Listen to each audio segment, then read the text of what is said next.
देखो सुंदरता का अर्थ यहां रूप से नहीं है, सुंदरता का अर्थ यहां गुणों से है। सुंदर पत्नी कौन सी होती है? घर में महात्मा आ जाए, प्रसन्न हो जाए और कहे जी अब शादी की सालगिरह पे ना हमें होटल पे पार्टी पार्टी नहीं चाहिए, हमें तो कथा ही सुननी है। ये सुंदर पत्नी। और दूसरी कैसी होती है? जरूरत है कि बताने की?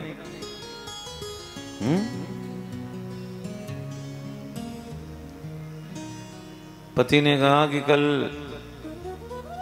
मां का श्राद्ध है, पंडित जी को बोला है भोजन करने के लिए आएंगे। पत्नी छूटती कहती है तुम्हारे तो हर महीने का नाटक सा हो गया है, कभी पिताजी, कभी माँ, कभी चाचा, और कल तो हमको जाना है। कहाँ? बोले मायके जाना है, मेरे भतीजे का बर्थडे है। बर्थडे क्या है भतीजे का? बर्थडे बोलती है, बर्थडे बर्थडे है। ये पत्नी सुंदर नहीं है। भगवान ने कहा गर्दन जी हमने सारी व्यवस्था कर दी है। बोले क्या की है? आज से ठीक 3 दिन के बाद मनु जी अपनी पत्नी शत्रुपा अपनी बेटी देवभूति के साथ में आएंगे, तुम देवभूति के साथ विवाह कर लेना और तुम्हारे हम कपिल रूप से प्रकट हो जाएंगे, संसार को ज्ञान मार्ग का दर्शन कराएंगे। गर्दन जी ने कहा प्रभु एक बात बताओ, जब सारा मामला फिट कर दिए हो तो 3 दिन का चक्कर काहे डाल दिया? साथ में ले आते चटमंगनी। भगवान बोले करदम जी कहां बताऊं, हम सेटिंग बैठाया, हमारा सेटिंग बैठा नहीं। काहे नहीं बैठा? बोले मैं तो उड़ के चला आया, घोड़ा गाड़ी से आएंगे, उनको आने में 3 दिन लग जाएंगे। करदम जी ने कहा अपनी पुरी से चल तो दिए है ना। भगवान ने कहा भले आदमी, उनको रवाना करके मैं तेरे पास में आया हूं। रवाना करके आए हो? बोले हाँ, आने में 3 दिन लग जाएंगे। और जैसी सुना करदम जी ने भागने लगे। भगवान ने कहा भले आदमी कहां भाग रहे हो?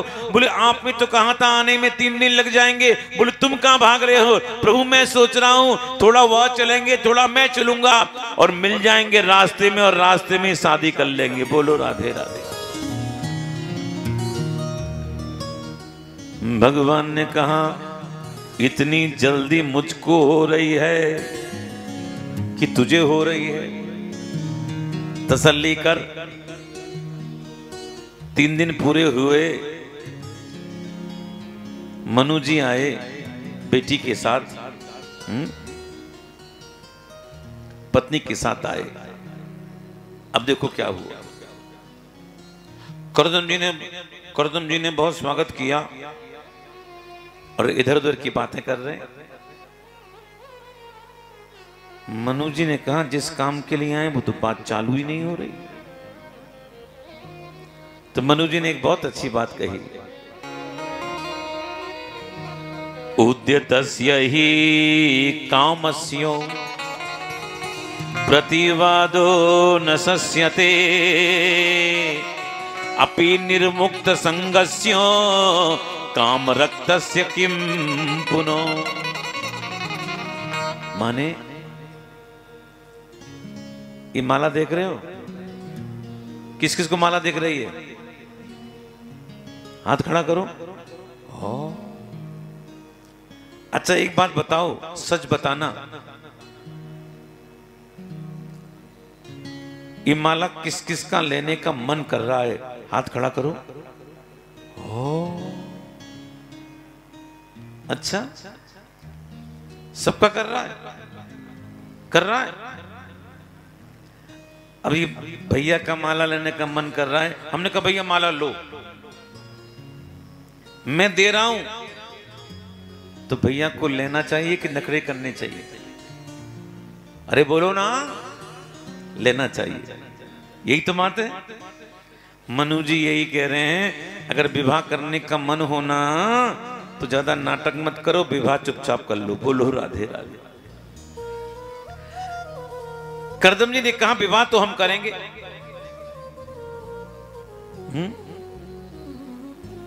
लेकिन हमारी एक शर्त है। क्या शर्त है? बोले विवाह के बाद अगर हमारे पुत्र हो जाएगा ना, हम सब कुछ संन्यास ले लेंगे। सोच लो, तुम्हारी बेटी को पूछ लो, मंजूर हो तो ठीक है। देखो ये बात तो नहीं आई, ये बात तो पहले तय थी नहीं। तीनों खड़े हुए कोने में आए और मनु जी ने कहा बेटी देख, कल को तेरा ब्याह हम कर दें और साल भर में बेटा हो जावे और ये कहें कि हम तो जा रहे हैं, सोच ले बेटी। ये सुनकर मानो देवहूति ने एक बहुत अच्छी बात कही। देवहूति ने कहा पिताजी, ऐसे नास्तिक के साथ जीवन निभाने से अच्छा है कोई भगवान का भक्त हो, उसके साथ में एक दिन रह लूंगी, मेरा जीवन धन्य हो जाएगा पिताजी, धन्य हो जाएगा। मैं ऐसे के साथ में क्यों रहूं जो न कभी मंदिर जाता हो, न जो कभी तीर्थ में जाता हो, जो न कभी कथा में जाता हो।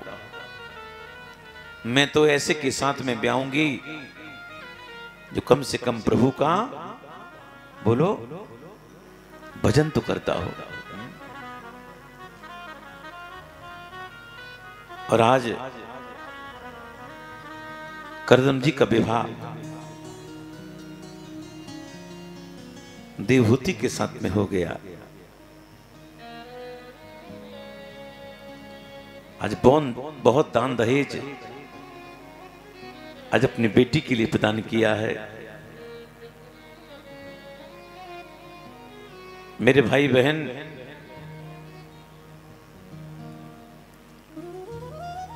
एक बार राधे राधे बोलो। जय जय श्री राधे।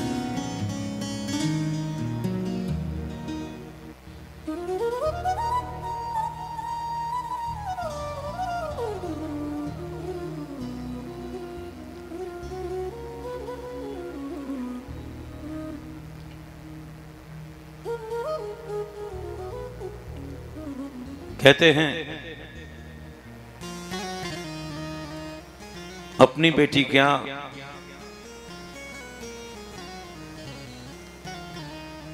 जब पड़ोस की बेटी भी जाती है ना, आंखें भर आती हैं।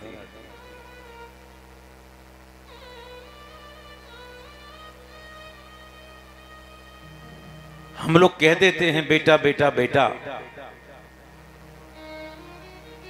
लेकिन बेटे में और बेटी में जमीन आसमान का अंतर है।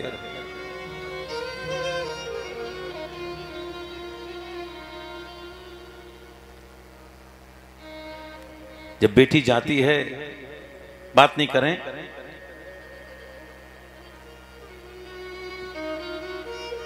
कोई खंबे पे से लगा के रोता है, कोई रुमाल में मुंह ढाक के रोता है।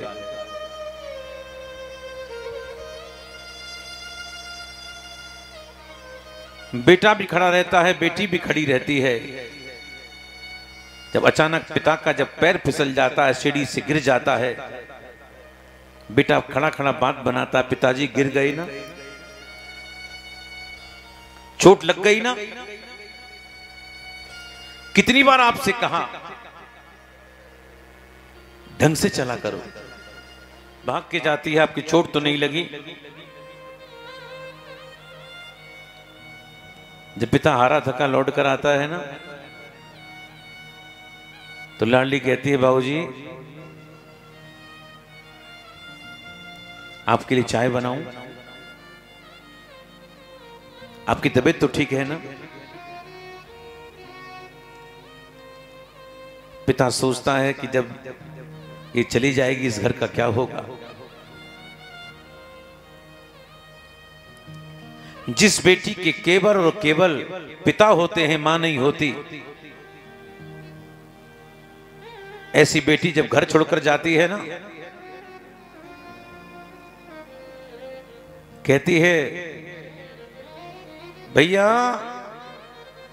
भैया तुझे मरे मां की कसम है भैया, तो पिता को कष्ट मत दियो भैया, कष्ट मत दियो, मैं आ जाऊंगी सेवा करने के लिए भैया, कष्ट मत दियो। और जिस बेटी के केवल और केवल मां होती है, पिता नहीं होते, ऐसी बेटी जब घर छोड़कर जाती है ना,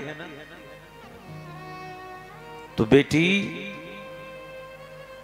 मां अपनी बेटी का हाथ पकड़कर अपने पति की तस्वीर के सामने खड़ी हो जाती है और कहती है, कन्या के बाबू इतनी सी गए थे, आज आपकी बच्ची इतनी बड़ी हो गई है, इसको आशीर्वाद नहीं दोगे?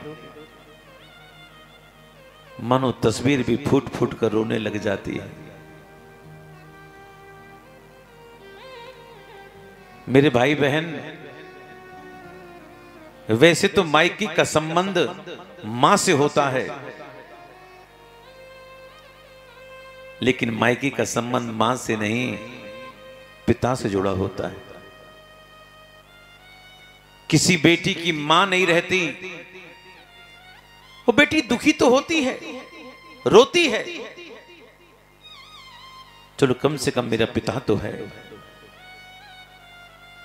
और जिस बेटी के पिता नहीं रहते, ऐसी बेटी अपने पिता की चौखट पर आकर सिर पटक पटक कर रोती है, आज तो मेरा मायके छूट गया। मां तो भैया के अधीन है, भैया चाहेंगे तो मुझको बुलाएंगे, भैया नहीं चाहेंगे तो मुझे क्यों बुलाएंगे? मेरे भाई बहन,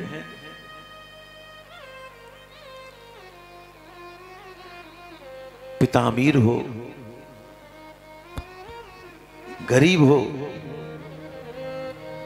जाती हुई बेटी को केवल एक ही बात बोलता है, बाबुल की दुआएं लेती जा, जा तुझको सुखी संसार मिले। मैं की कभी ना याद आए, ससुराल में इतना प्यार मिले। ना जो से तुझे पाला मैंने, कलियों की तरह, फूलों की तरह, बचपन में झुलाया है तुझको, बाहों ने मेरी झूलों की तरह, मेरे बाग किए नाजुक डाली। तुझे हर पल नई बहार मिले, मैं की कभी ना याद आए, ससुराल में इतना प्यार मिले।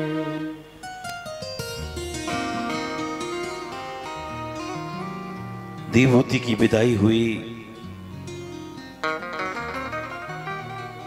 पितृभ्याम प्रस्थिते साध्वी, पतिम इंगित कोविदा, नित्यं परचरत प्रीत्या, भवानी वो भवम प्रभुम। ध्यान दो,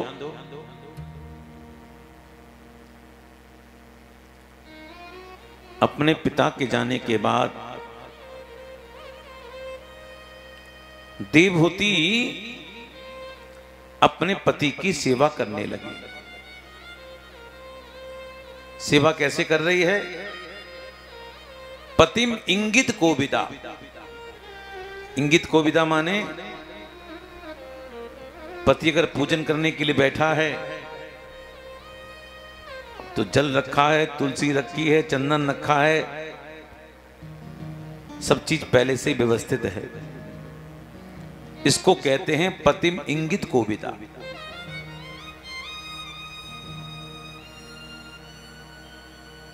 और वाणी कैसी है? वाचा मधुरया चभो। दुनिया वालों एक बात नोट कर लेना,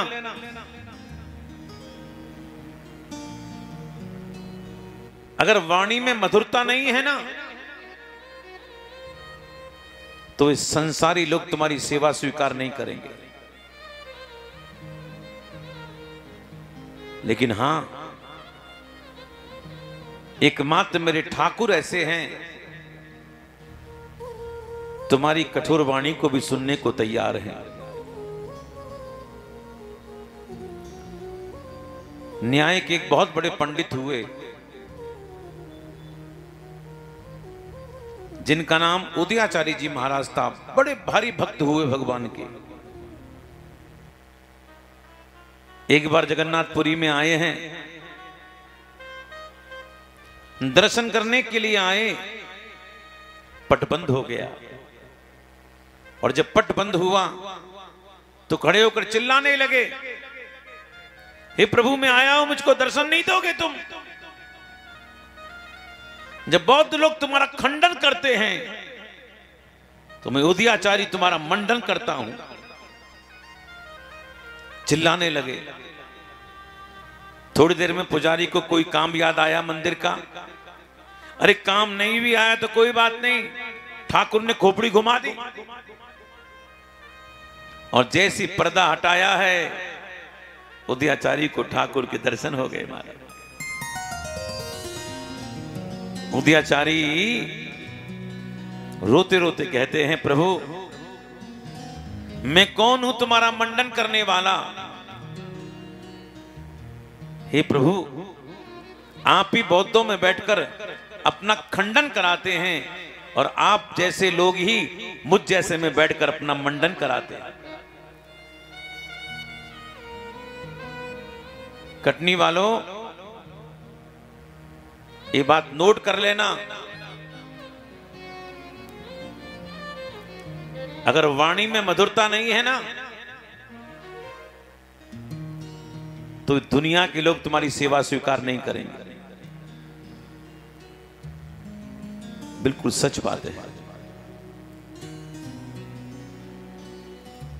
आगे जाकर इन्हीं के यहां पर 9 कन्याएं हुई, कला, श्रद्धा, ख्याति, अरुंधति, अनुसुईया इत्यादि। 10वें भगवान कपिल का प्राकट्य हो गया। बोलो कपिल भगवान की जय। मैया देवहूति, कन्या का विवाह हो गया, कन्या अपने घर चली गई और मैया देवहूति अपने पुत्र भगवान कपिल से प्रश्न करती है। चरणों वंदन करेंगे, प्रणाम करेंगे। उसके बाद आप सभी लोग आरती के बाद सभी लोग प्रसाद लेकर जाएंगे। बिना प्रसाद लिए कोई नहीं जाएगा। जय जय श्री।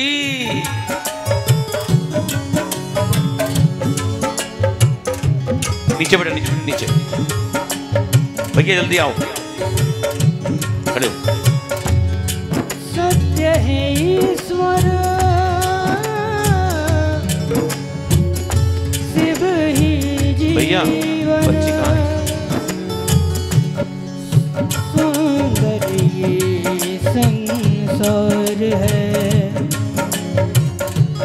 तीनों लोक में तुझ में तेरी माया परंपार है।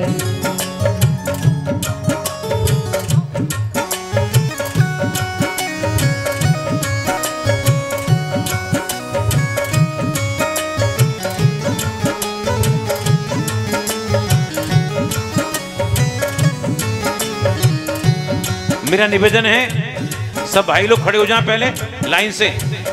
श्री राधे। माताएं आप बैठी रहें, आप बैठी रहें 2 मिनट, आप बैठी रहें। आदरणीय दद्दा जी जिनकी कृपा पात्र पंडित देव प्रकाश डॉक्टर रजनीश शास्त्री जी कथा में पधारे हैं। मैं चाहूंगा कि जोरदार ताली बजाकर उनका स्वागत करेंगे। और भैया आपको शायद पता हो दद्दा जी मुझको बेटा ही मानते थे अपना, दद्दा जी मुझको बेटा ही मानते थे अपना। और ऐसा होता नहीं था कि जब वो वृंदावन आते थे और दास पर कृपा नहीं करते थे। आप अनिल भैया से पूछ भी सकते हैं, उनके शायद 2 पुत्र यहां रहते भी हैं। हाँ, बहुत बहुत भैया आपका स्वागत है। कुछ अतिथि पधारे हमारे बीच। आदरणीय राजकुमार अग्रवाल जी चूड़ी वाले मंच पर पधारे। अग्रवाल समाज के अध्यक्ष आदरणीय सुरेंद्र अग्रवाल जी मंच पर पधारे। सचिव श्री मुरली मनोहर जी अग्रवाल मंच पर पधारे। सुंदरलाल जी अग्रवाल मंच पर पधारे। संपत गट्टानी जी मंच पर पधारे। श्याम सुंदर बजाज जी मंच पर पधारे। स्वामी प्रसाद अग्रवाल जी मंच पर पधारे। केशव प्रसाद जी अग्रवाल मंच पर पधारे। जिन हमने नाम लिया वो मंच पर पधारे। और सारे भाई लोग प्रणाम करने के लिए आ जाएंगे। इधर से दाएं से आएंगे सब लोग। माताएं खड़ी हो जाएं। अब माताएं खड़ी होकर दाएं से आएंगे, उधर से दाएं से प्रणाम करते हुए आएंगे बाएं की तरफ में। लाइन से आएंगे सब लोग, लाइन से चलते रहें।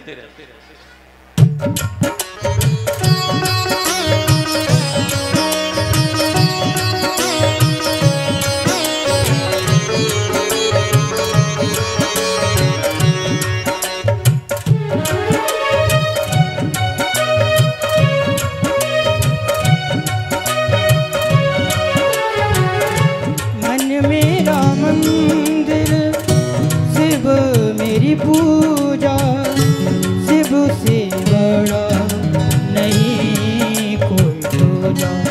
बोल सत्यम शिवम, बोल तू सुंदर। मन मेरे शिव की महिमा के गुण गाए जा। मन मेरा मंदिर